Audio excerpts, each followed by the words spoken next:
എന്നാൽ ഞാൻ വയനാട്ടിലായിരുന്നു. പൂക്കോട് വെറ്റനറി യൂണിവേഴ്സിറ്റിയിൽ ഞാൻ പോയി. അവിടെ ജനങ്ങളുടെ രോഷം തിളച്ചു മറിയുകയാണ്.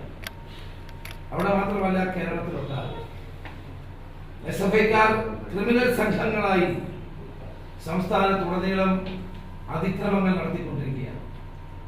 സിദ്ധാർത്ഥ് എന്ന് പറയുന്ന ഒരു വിദ്യാർത്ഥിയെ SFIക്കാർ കൂട്ടം ചേർന്ന് ഇടിമുറിക്കകത്തിട്ട് ഇടിച്ച് അവസാനം 3 ദിവസം ഒരു തുള്ളി വെള്ളം പോലും കൊടുക്കാതെ ഭീകരമായി മർദ്ദിച്ച് മരിച്ചു എന്ന് ഉറപ്പായപ്പോൾ കെട്ടിത്തൂക്കുകയുണ്ടായി.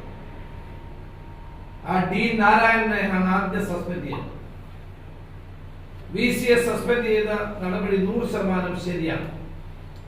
കാരണം 3 ദിവസം ഈ കുട്ടിയെ മർദ്ദിച്ചിട്ടും അവിടുത്തെ ഈ സംഭവം ഉണ്ടായിട്ടും ഇവിടെ കൊലപാതകം നടന്നിട്ടും അവിടുത്തെ വൈസ് ചാൻസലർ അവിടെ ഇന്റർവ്യൂ നടത്തിക്കൊണ്ടിരിക്കുകയായിരുന്നു. ഇതിനെപ്പറ്റി ഒന്ന് അന്വേഷിക്കാൻ പോലും തയ്യാറായില്ല. അവിടുത്തെ ഇടതുപക്ഷ അനുഭാവമുള്ള ജീവനക്കാരും അധ്യാപകരും വൈസ് ചാൻസലറും ഡീനുമെല്ലാം ഈ കൊലപാതകങ്ങളായ SFIക്കാർക്ക് കൂട്ടുനിൽക്കുകയാണെങ്കിൽ കേരളത്തിലെ കലാലയങ്ങളിലെ സമ്പൂർണമായ കലാപത്തിന് ഉത്തരവാദികൾ SFIക്കാരാണ്. ക്രിമിനൽ സംഘങ്ങളായി പ്രവർത്തിക്കുക. മറ്റൊരു വിദ്യാർത്ഥി സംഘടനയ്ക്കും പ്രവർത്തിക്കാൻ അവകാശമില്ല. ക്രിമിനലുകളെ പോലെ തന്നെ പ്രവർത്തിക്കുക. മിക്കവാറും കോളേജുകളിൽ ഇടിമുറികൾ സൃഷ്ടിച്ചിട്ടുണ്ട്. അവിടെ ഈ സിദ്ധാർത്ഥ എന്ന് പറയുന്ന പാവപ്പെട്ട ആ കുടുംബത്തിന്റെ ഏക ആശ്രയം, ഞാൻ ആ വീട്ടിൽ നെടുമങ്ങാട്ടെ വീട്ടിൽ പോയതാണ്.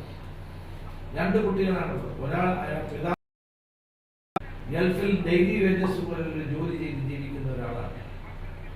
നല്ല കഴിവുകളുള്ള ഈ കുട്ടിയെ വളർത്തിയെടുക്കാൻ തന്റെ കുടുംബം താങ്ങാവുമെന്ന് കരുതി ആ കുടുംബം കാത്തിരുന്നത്.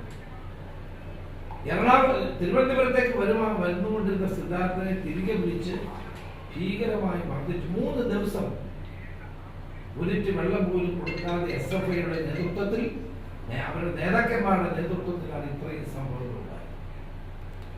ഇതുവരെ കേരളത്തിന്റെ മുഖ്യമന്ത്രി പ്രതികരിക്കാൻ പോലും തയ്യാറായി.